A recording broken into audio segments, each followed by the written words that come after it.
is forced to engage.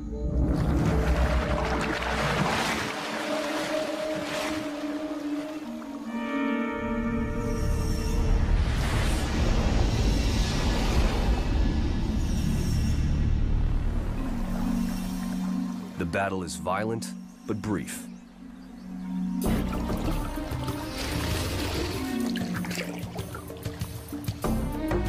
The idea is to dominate without risking injury.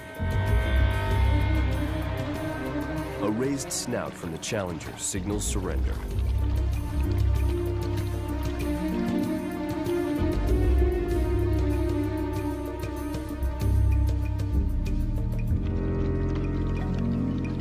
It's more posturing than punishment. But the Billabong King is a seasoned veteran with swagger to spare.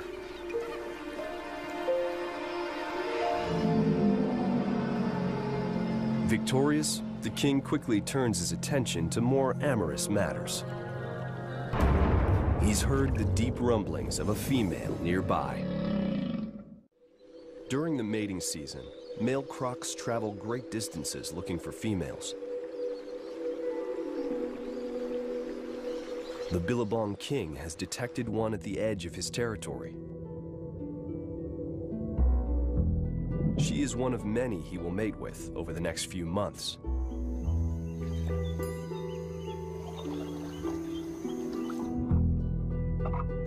Mating happens in the water. Blowing bubbles gets them in the mood.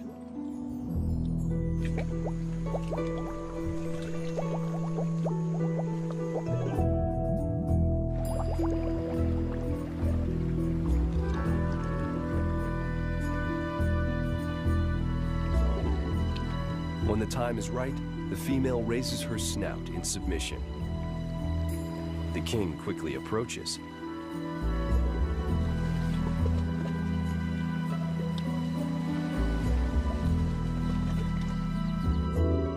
In the murky water, tails intertwine, and his genitals, normally hidden inside his body, come out for the occasion.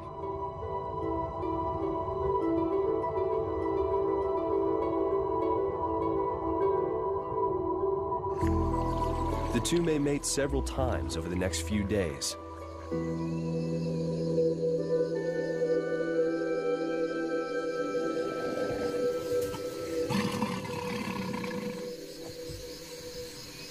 In other seasons, he would never let her get this close. But tonight, their interactions appear almost tender.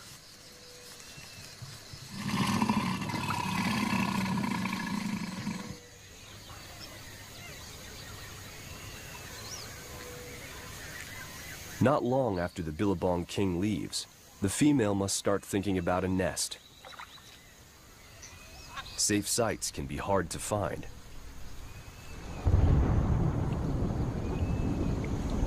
She's looking for a spot close to the water, but high enough to stay dry. She might build several nests before settling on a location.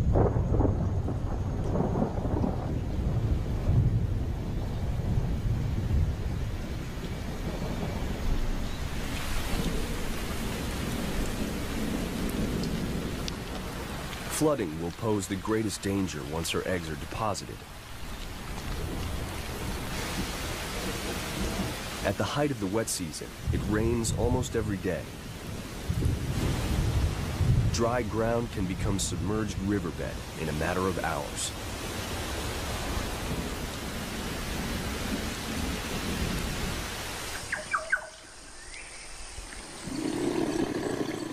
Once she picks a site she likes, the mother croc will fiercely defend it. Her eggs will become her only priority.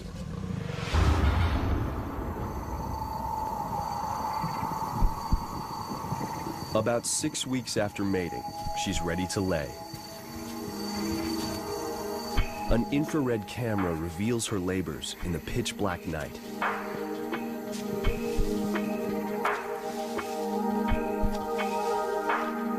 She starts by opening up the nest she has so painstakingly constructed. Short bursts of digging are punctuated by frequent rests.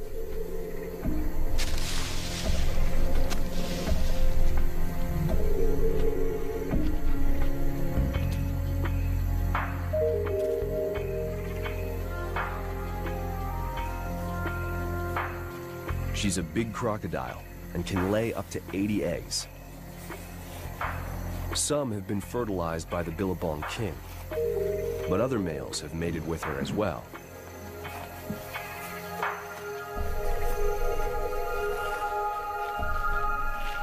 Once the eggs are laid, she piles vegetation back on top. It'll protect the nest and keep the eggs warm. The optimal temperature for their development is between 30 and 34 degrees.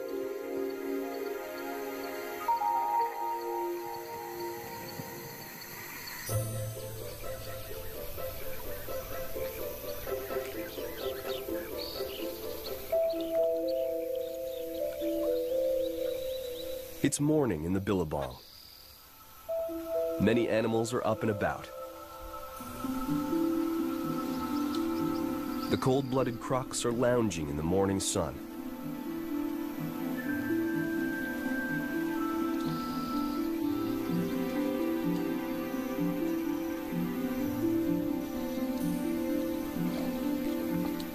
Thirsty wallabies take advantage of their languor.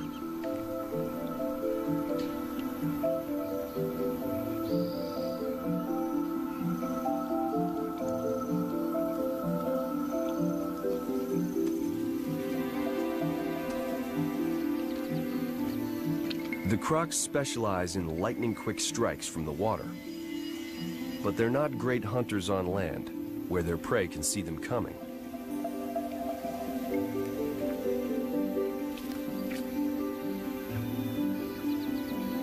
The wallabies seem to know the crocs' limits. They get close, but stay just out of range.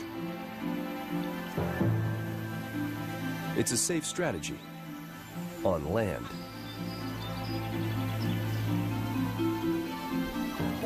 In the water, the Billabong king is out looking for a meal.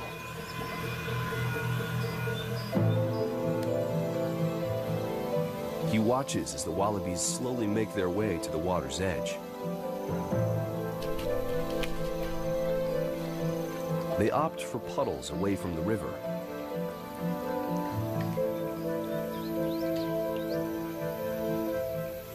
Or search for spots that seem too shallow for a croc to lurk.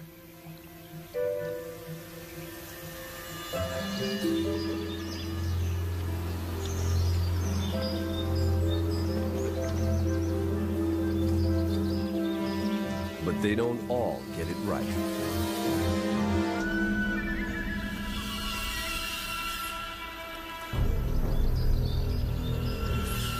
The king sights his prey from a distance, then begins his stealth attack.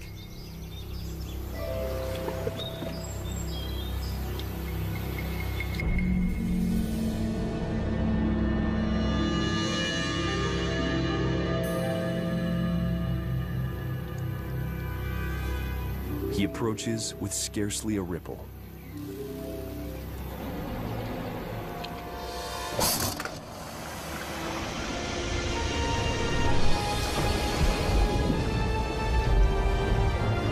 With a strike speed of more than 12 meters per second, he gives his victim no time to react.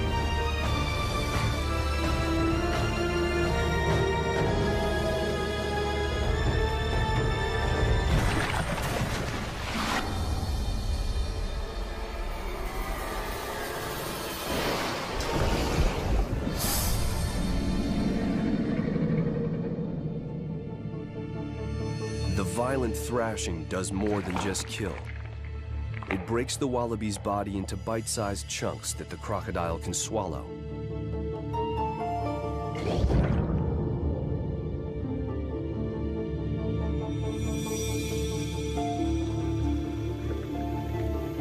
Every mouthful is important because he'll eat little in the cooler months ahead.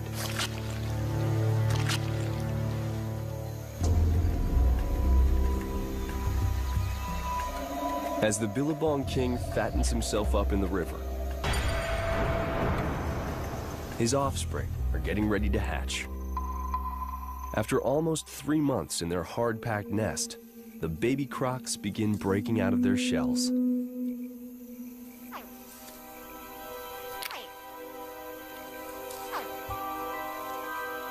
Temperature variations in the nest have determined whether they will be females or males. Cooler eggs produce females. The warmest ones hatch stronger, faster-growing males.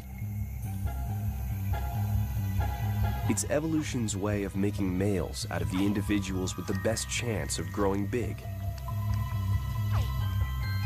Big males have a higher probability of mating than smaller ones. But even small females will generally find a mate.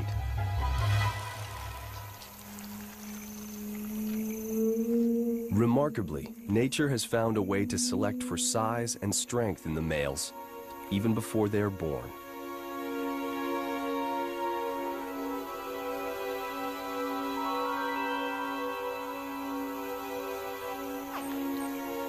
The babies start calling for their mother while they're still in their shells.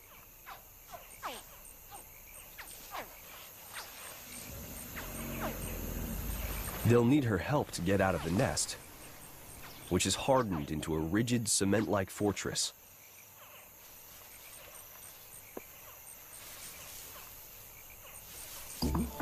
She begins her parenting by digging her babies free.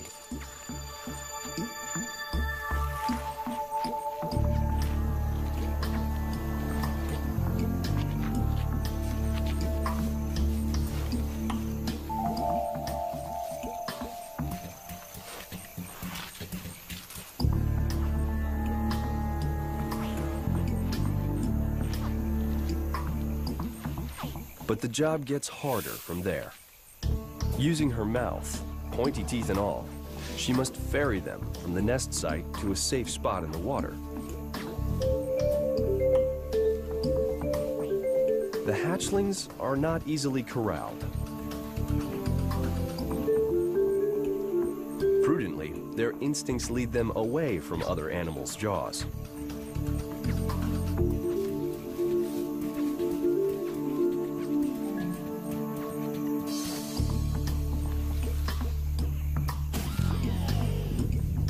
But once she gets a few into the safety of their watery nursery, the others hear their calls and follow them down.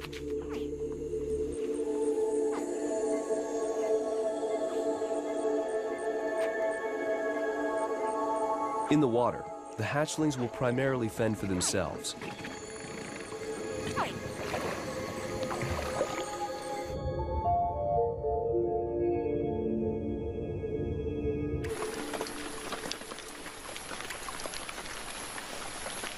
Their mother will try to watch over them for several more weeks, but they'll still be easy targets for birds, turtles, fish, and even other crocodiles. If they survive to adulthood, they'll rise to the top of the food chain, but for the time being, they're close to the bottom. Only 1% will make it to maturity.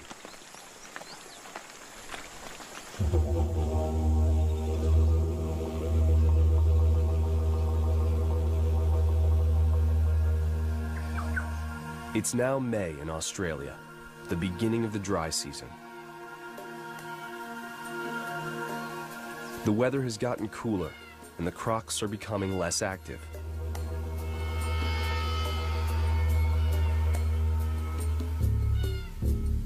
Cold-blooded, they rely on the sun, shade, and water to keep them around 32 degrees. They warm themselves using a network of blood vessels in the scales on their backs. As the sun hits the scales, it heats their blood. It's an effective system, but slow. A croc as big as the Billabong King has to worry about his head overheating as his body slowly warms.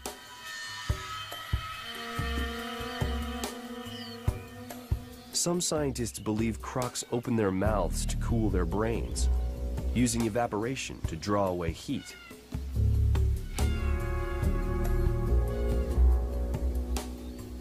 Or they could just be showing off their teeth, warning other crocs to keep out of their way.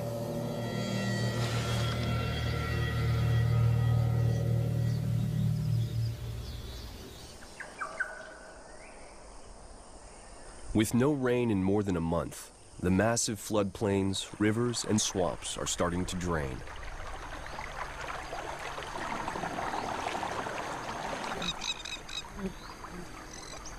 Water levels drop, and crocs must relocate. The Billabong king retreats to his dry season haunts. With close to 50 years of experience, he knows which waterways stay wet all year round and will vigorously defend them. Smaller crocs are pushed into more hostile environs.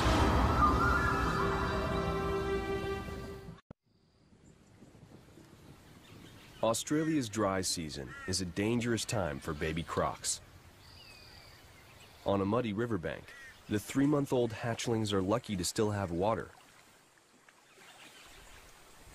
Their mother has chosen their nursery well. She remains nearby and will come at a distress call. But for the most part, she leaves her offspring alone.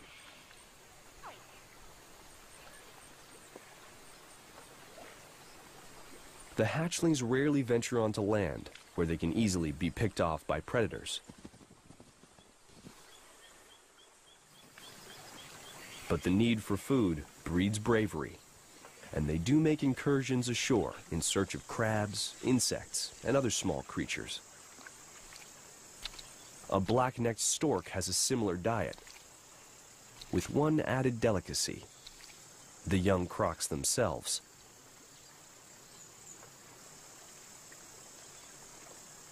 Mudskippers on the riverbank look like easy prey.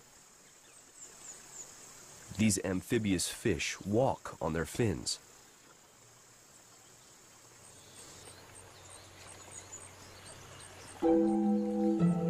The hungry hatchlings find them impossible to resist, but difficult to catch.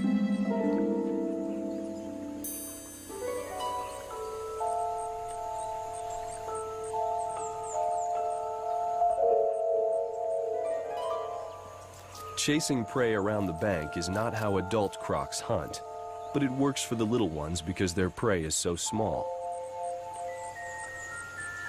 Just like the adults, baby crocs are adaptable hunters, tailoring their strategy to their quarry.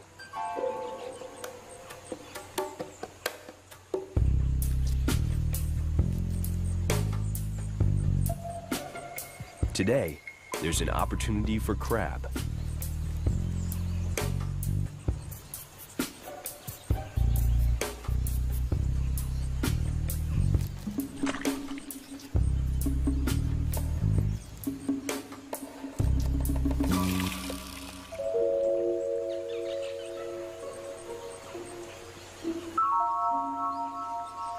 The little hunter returns to the safety of the water to savor his prize.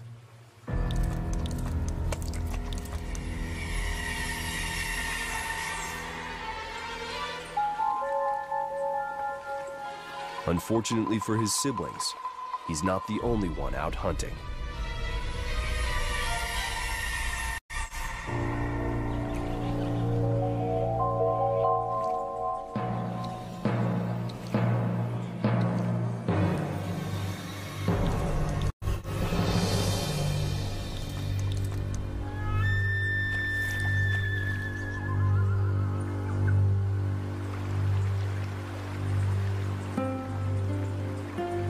Despite their mother's close proximity, most of the hatchlings will share a similar fate.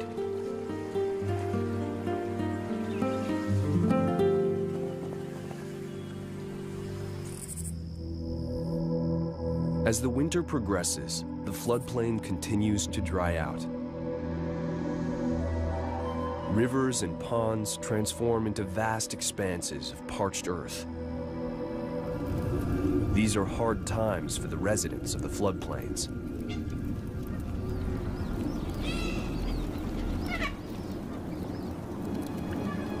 This dingo mother is showing the strain.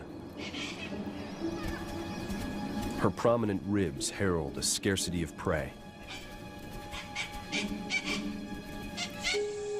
A croc hatchling would be a welcome meal. The dingo is not the only hungry mom. The mother croc has eaten little while guarding her young in the shrinking pool.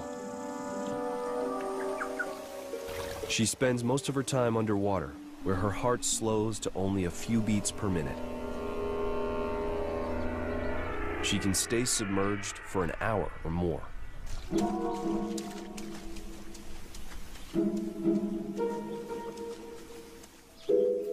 The babies with higher metabolism must breathe more often. They're vulnerable on the surface.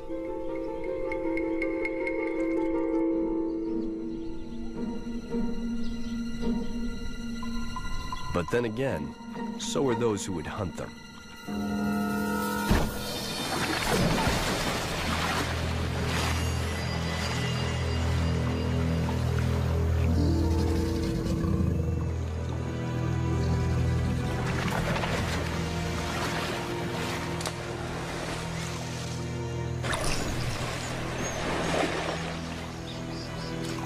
This is a welcome catch for the mother croc, and will probably be her last for a while.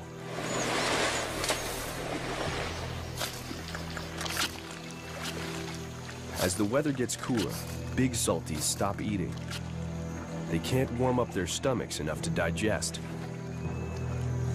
They can live without food for months, but as the water disappears from the floodplain, many crocs will face an even more severe test of their mettle. A few months ago, rivers and lakes provided a vast, wet ecosystem for the crocs. But as the waters subside, their habitat shrinks. Luscious channels become grass and dirt. The last muddy pools become crowded oases.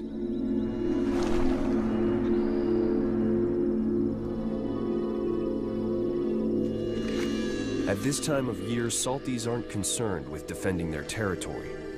There is little to fight over. All they want is a spot in the mud. They need the water to help them keep cool.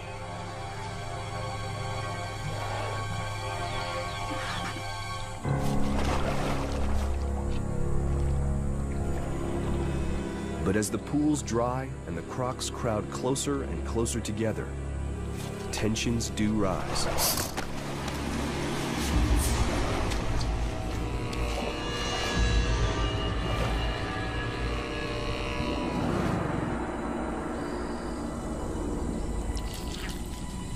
One croc forsakes the dubious safety of the mud pit in search of a more inviting locale.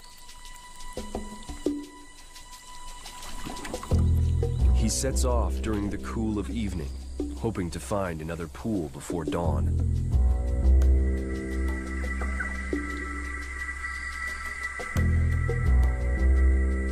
In the morning light, his tracks reveal good progress up a muddy riverbed. But he didn't get far.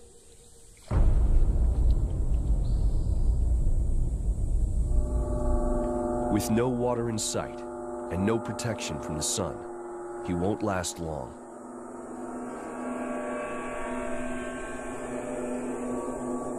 His organs bake as he sinks into the mud.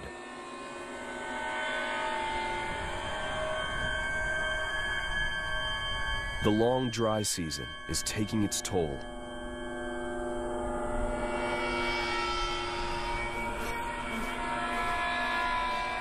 And the summer rains are still months away.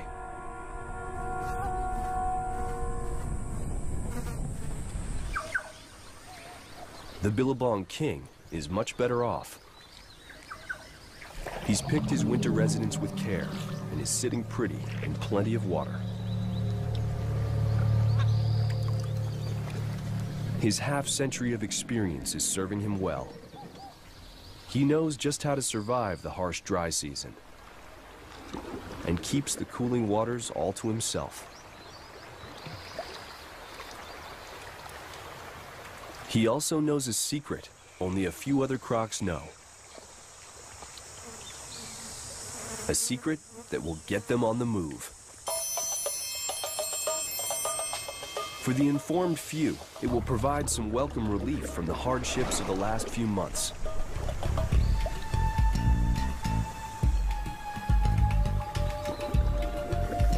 What sparks them to go is a mystery. But all at one time, they head for one specific spot on one specific river.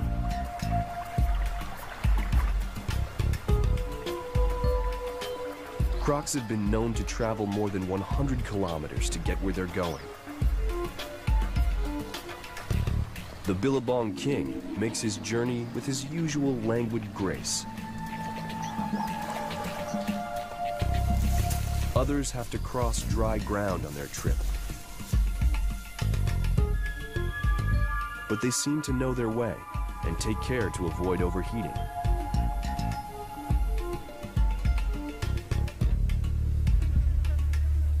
They rest often and wait out the hottest parts of the day in the shade.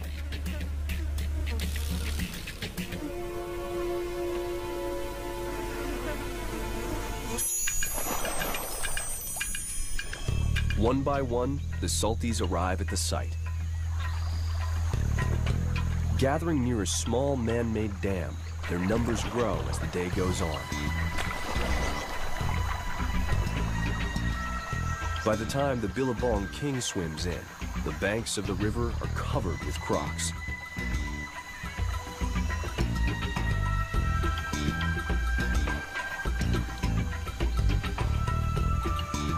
This special group is about to reap the rewards of their knowledge.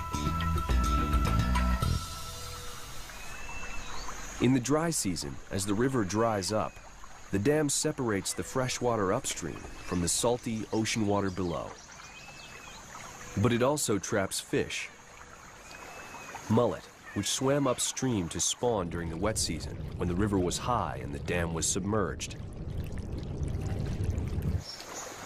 Unable to get back to the ocean once the water level dropped, they gather by the hundreds just above the barrier.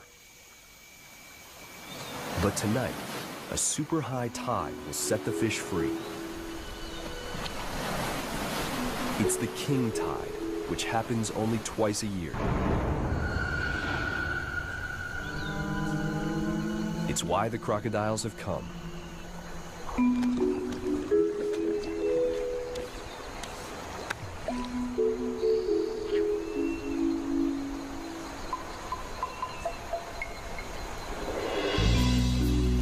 As the rising tide rushes over the dam, the mullet fight against it to get back to the ocean.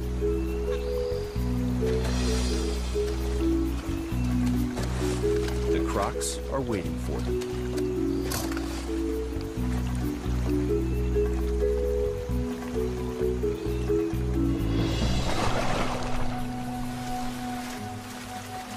Like bears stalking salmon, the salties hunt with minimal effort. They wait with their spring-loaded jaws agape,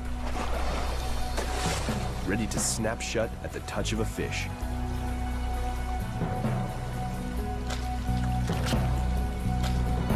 The crocs compete for the best spots in the river. And as usual, the Billabong King lays down the law. But there's plenty of fish to go around, and the crocs enjoy a hearty indulgence after a long season of want.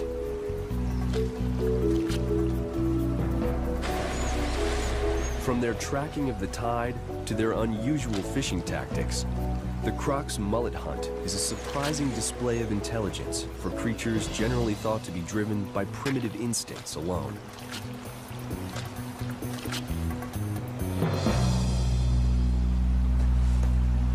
Stuffed, the Billabong King waddles off into the night.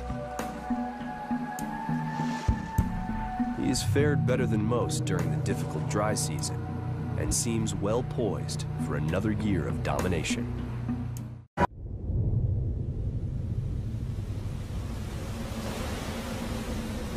January. The rains finally return, bringing much-needed relief to the parched earth.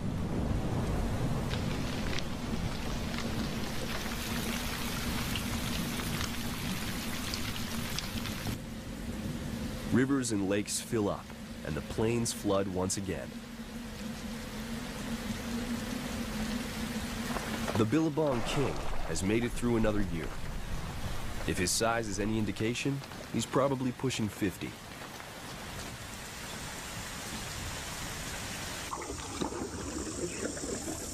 But despite his decades of success, he's only as powerful as his latest conquest.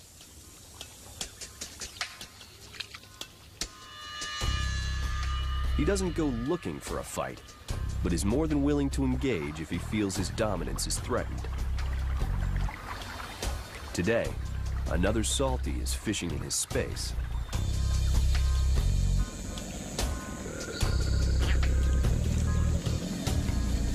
It seemed like a minor infraction, but the intrusion raises his ire. The Billabong King will flex his muscles.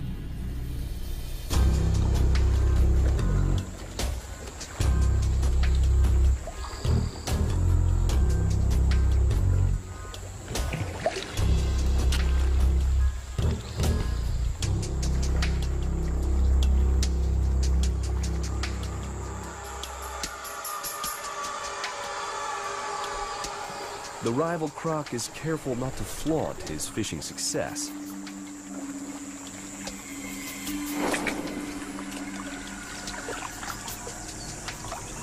He takes his meal quickly when the king's head is turned.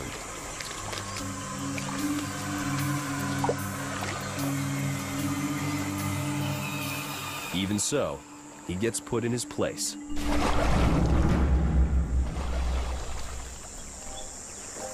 As he has done countless times before, the Billabong King establishes his supremacy without much of a fight.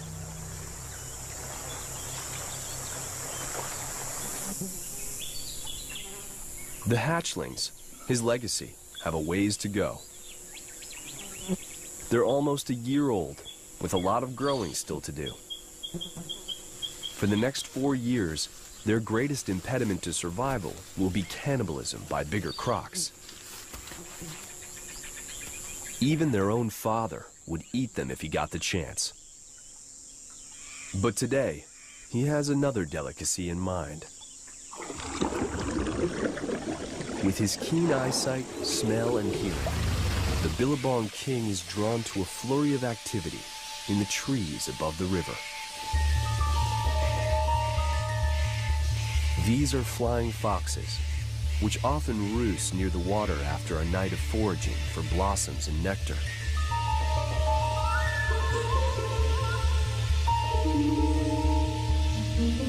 The nomadic bats travel hundreds of kilometers, and their colonies can number in the millions.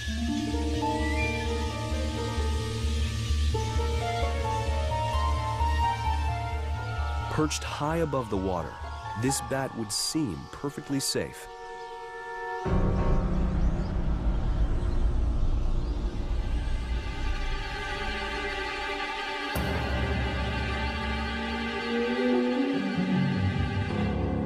This croc has one more unique talent. Wielding his mighty tail with tremendous force, the Billabong King propels his body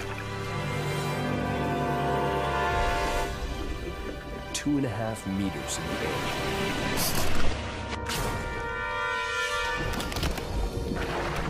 The bat has no chance.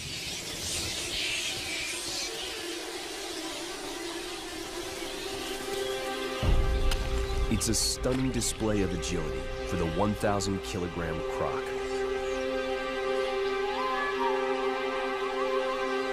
Just one more example of his adaptability and strength. A testament to his longevity and success. Year to year, he rises to every challenge, adapts to his environment, and cements his reign. 100 million years of evolution has created a creature who is master of his domain. A fine-tuned survivor of the harsh Australian floodplain.